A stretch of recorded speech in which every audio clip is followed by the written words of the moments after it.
Joining me now for a packed hour, we have Wall Street Journal editorial board member Alicia Finley, The Fixer host on Fox, Marcus Lemonis, NYC councilwoman and immigrant from the Soviet Union, Ina Vernikov, and United Refining Company chairman and CEO, as well as Red Apple Group chairman and CEO, John Catsimatidis. Great to see you all. Thank you for being here. Ina, first to you. Your family came to escape Marxism. Now you're living in a capitalist city that has a Marxist mayor. How does that make you feel? Oh, it's absolutely devastating. Families like mine escaped socialism and communism.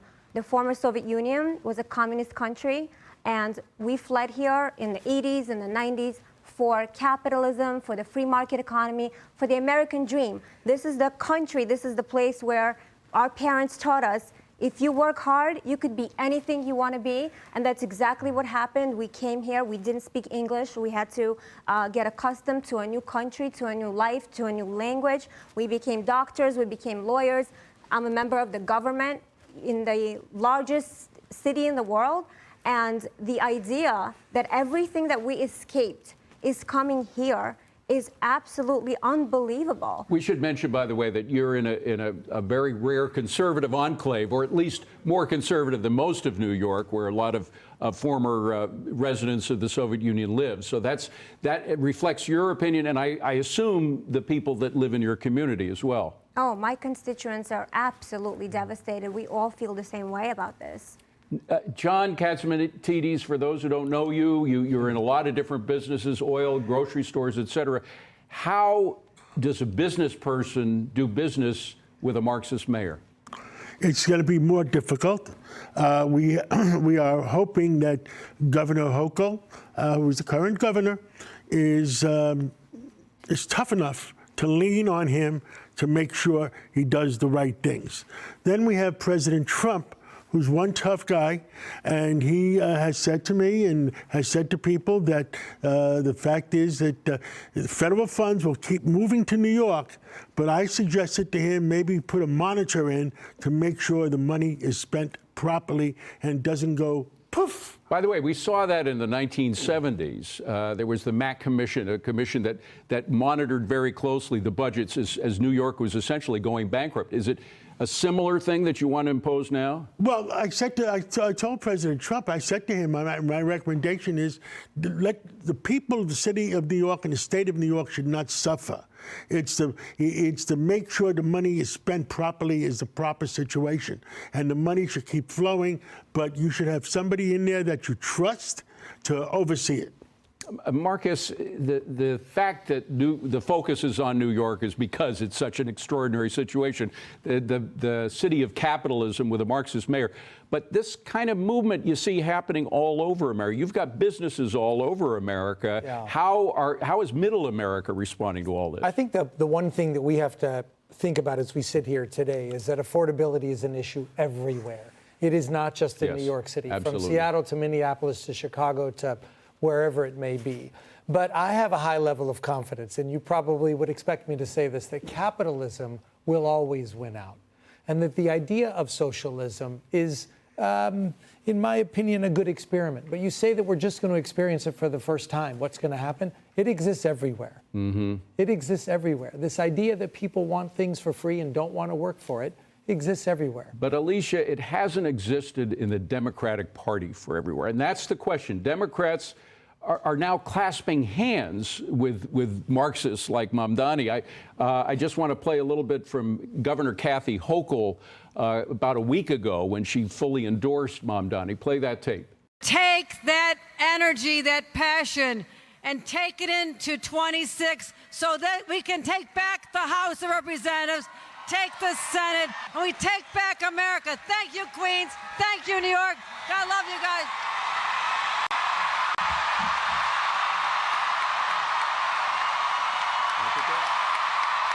There was the shot there, the hands raised in the air. So has socialism now become a platform of the Democrat Party? Well, I think the party is moving in that direction, but you have to actually look at some other places in the country where it's moving the opposite direction. I would point to San Francisco, where you have a Mayor Daniel Lurie who has struck a decidedly different tone, has positioned himself more as a moderate and is trying to tackle the city's problems, homelessness, the cost of living, and has actually tried to welcome businesses, suggested lowering tax rates. And you look out in LA and you have Mayor Karen Bass, who has been an abject failure. But it looks like the city is actually moving in the opposite direction and may elect a reformer. Austin Buechner, former LA superintendent, LA Unified superintendent, a very pro-business background, is mounting a formidable challenge. So what you see is in many cities around the country, when they swing left, they tend to swing back right.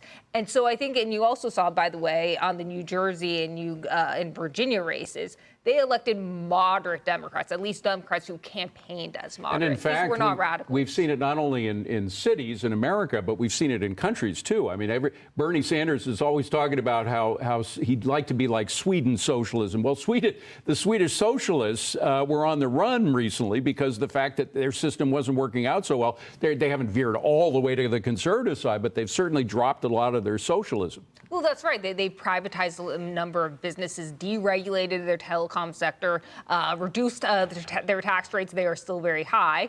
And they've, oh, by the way, they've also have vouchers, private school vouchers. Yeah. In some ways, they're actually more of a market system than the U.S. is. Although I got to tell you, I did the homework, and the highest tax rate in Sweden is now equal to living in New York or California and paying taxes, 52% if you add it all in. So it's, we are becoming more socialists as the socialists are becoming less so. Well, America's Democrat socialists want to take the failed practice of public housing to new extremes, even calling for a complete government takeover of private housing in America. And they want to do the same with medicine. Watch. Presidents Ronald Reagan and FDR represented different parties, but both recognized that government safety nets could suffocate our free market if they grew too big. In a State of the Union address in 1935, FDR said, quote, "Continued dependence upon relief induces a spiritual and moral disintegration, fundamentally destructive to the national fiber." Ronald Reagan put it more simply. Government is not the solution to our problem. Government is the problem. Since then, government has grown far bigger than either could have imagined. But American socialists insist that government's not big enough. They suggest that all our needs, including food, housing, and health care, are a national right. The socialist and ex-mayor of New York has even suggested a government takeover of private housing. We'll have to go beyond the market. We won't decommodify housing overnight. But we know what we have to do. Decommodify is Marxist newspeak for removing the tradable value of an asset. But do American homeowners really want to see their single most important asset lose its value? As for public housing, whether in the South Bronx or Chicago, most of those experiments have ended as filthy, crime-ridden failures. Socialized medicine isn't much different. Even Bernie Sanders now admits that Obamacare hasn't fixed health care. Remember, right now, our healthcare system is broken. Ronald Reagan would remind Bernie that Obamacare and fully socialized healthcare systems are broken because there's too much government, not too little. Both major political parties used to agree that what made this country the most prosperous in the world was our free market, not socialism. John, what we were hearing from Mamdani is full-blown Marxism. To use a word like decommodify housing means to take the value of a $50 trillion private asset, that's the amount of money Americans have in their homes, and give it to the government. This is dangerous stuff. Well, we have in New York City, we have what you call the NYCHA housing. And guess what? It was built by government money. People moved in. Guess what's going on? Nobody pays the rent, and nobody's getting evicted. So it doesn't work. NYCHA housing doesn't work. It's some people are paying the rent. Most of them are not paying the rent.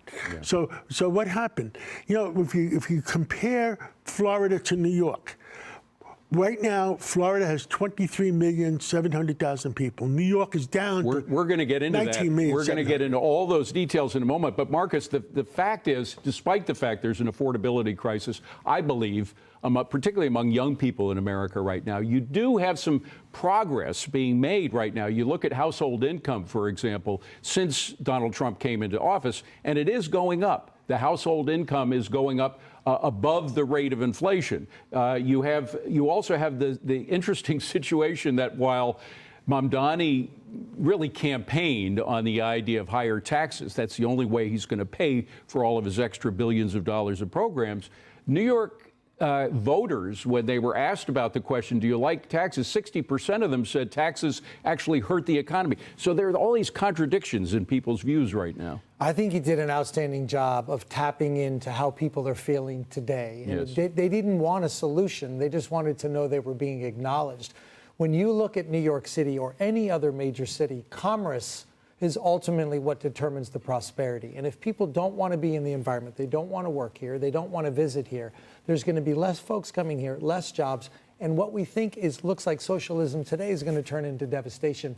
I don't believe that's going to happen. Alicia, spreading it beyond New York, California just is pushing this new wealth tax. New York would also have a wealth tax if Mamdani's able to convince the people in Albany, the people that run the state, to accede to his demands to have a wealth tax in New York City above what we already have. How many times have wealth taxes failed around the world? People just pick up and move, go somewhere else. I think that's exactly right. And you saw that in Europe, and that's why the French government has been reluctant to do so despite pressures from their left. Now, in California, they're scrounging for revenue, partly because the pandemic, COVID relief money is drying up. The income tax does generate revenue, but that could be also a problem if you have a market downturn. So hence, they are looking for a wealth tax to essentially confiscate the money. I'd also point out that Democrats in Congress, in 2021 proposed what is essentially a wealth tax, and that is a mark-to-mark tax on capital gains, so unrealized income. Now, I would not discount that as a possibility if Democrats gain control of Congress and the White House in 2028. I believe we have a sound from Senator Blumenthal that I'd like to play, because there is so much spending going on, not just on the local level, but already on the federal level, particularly with regard to Obamacare. Here's Senator Blumenthal. Roll it. When the Affordable Care Act was passed, health care was a lot less costly than it is now, and insurance rates were a lot lower. So these healthcare tax credits are necessary in light of healthcare inflation to make it affordable. Ina, it looks like Obamacare is becoming socialized medicine. How did socialized medicine work where you came from? Oh, terrible. It didn't. There were lines to the doctor. The doctor would use one set of instruments. The quality of healthcare was terrible. And it just doesn't work. It didn't work in the Soviet Union. It doesn't work in any other country. Right. By the way, my wife had a stroke in London. Thankfully, she's okay, but we had to spend a month in British healthcare. Same in British healthcare. They were very nice people, but they were broke. They were not very nice people in the Soviet Union. Okay, probably not. But in London, they were good people, but they couldn't. The nurses had these little pocket screwdrivers with them wherever they went because all the equipment was breaking down. They didn't have the right medicines. People were dying of MRSAs all around us. And no anesthesia. No. Oh, God. All right. Thank you, folks. Stick around. Don't go away.